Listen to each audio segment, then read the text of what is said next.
right. Well, today we're going to talk about more of a trending topic, but it includes AI in the cyber world here in 2023, but also a tool that most of you may have heard about. And I want to specifically say a tool called ChatGPT. Tom, what's your take on that? And how is it going to affect us in the cyber world and everyone listening here?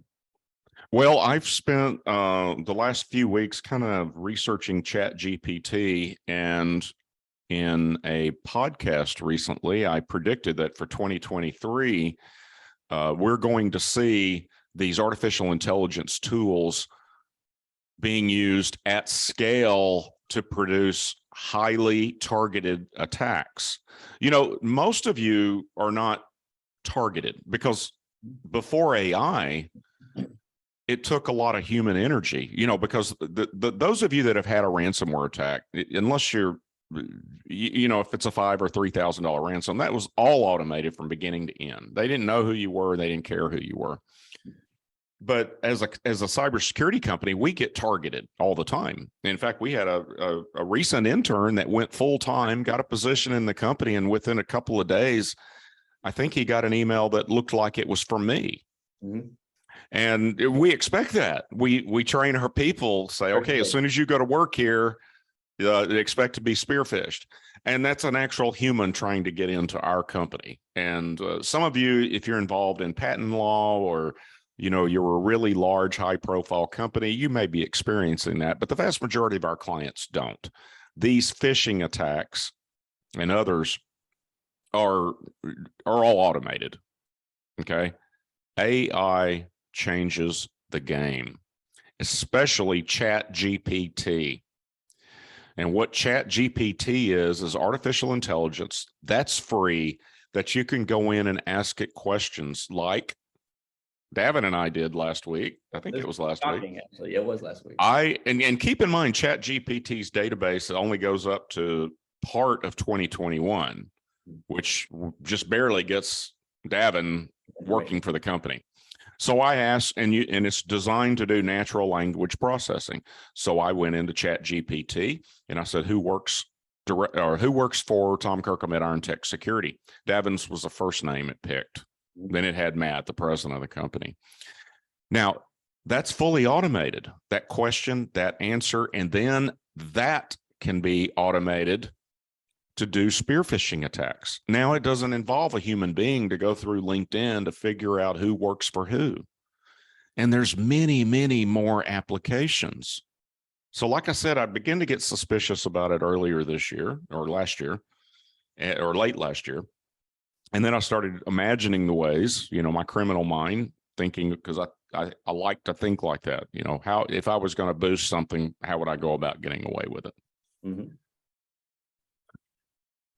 And I started thinking about AI and how it can be applied. And then the phishing, changing automated phishing attacks to automated spear phishing attacks at the sheer volume that there are phishing attacks is just mind boggling.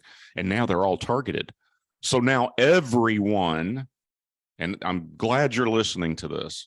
Yeah. Now everyone needs to be vigilant against emails that looks like it's coming from someone you know. It may be asking you to do something that does not sound unreasonable, but yet it is an automated attack using artificial intelligence. We issued a threat advisory yesterday on this very thing because this is going to come fast. Okay, it's going to happen really quickly. And we're filming this on January 13, 2023, so I don't know when it's going to be released, hopefully soon. We'll try to make sure that gets up, put a priority on it. And then yesterday, lo and behold, we came across a research article where researchers had gone in and discovered other ways it could be used, or imagined would be a more accurate way, imagined other ways AI could be used in cyber attacks. And we're just seeing the tip of the sword. And and that's what I'm doing right now.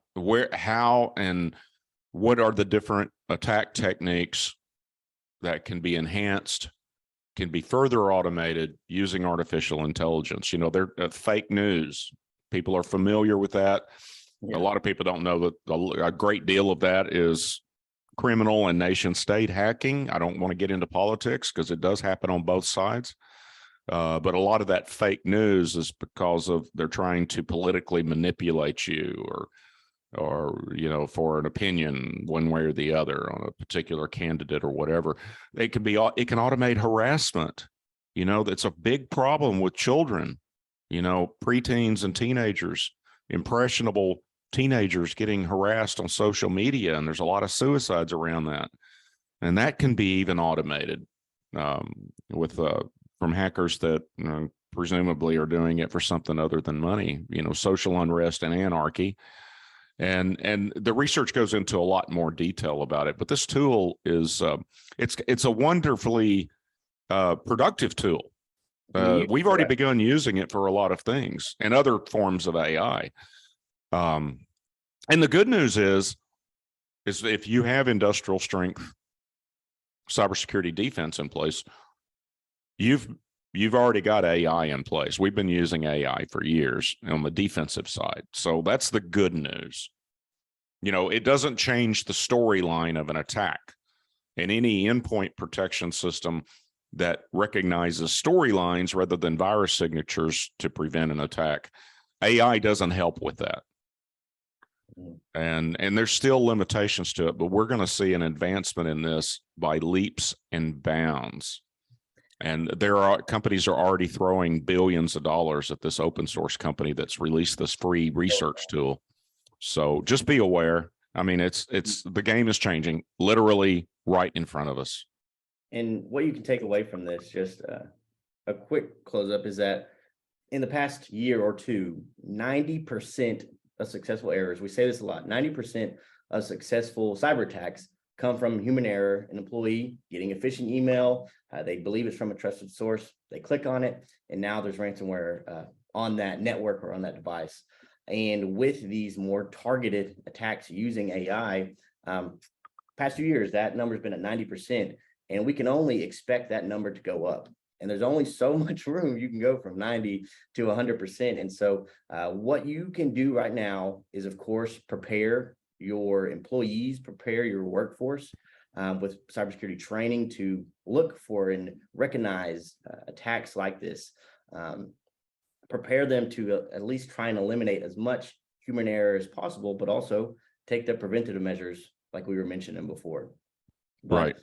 There's a lot of more of these topics, and we'll probably dive deeper into a lot more of these preventative measures that you can take.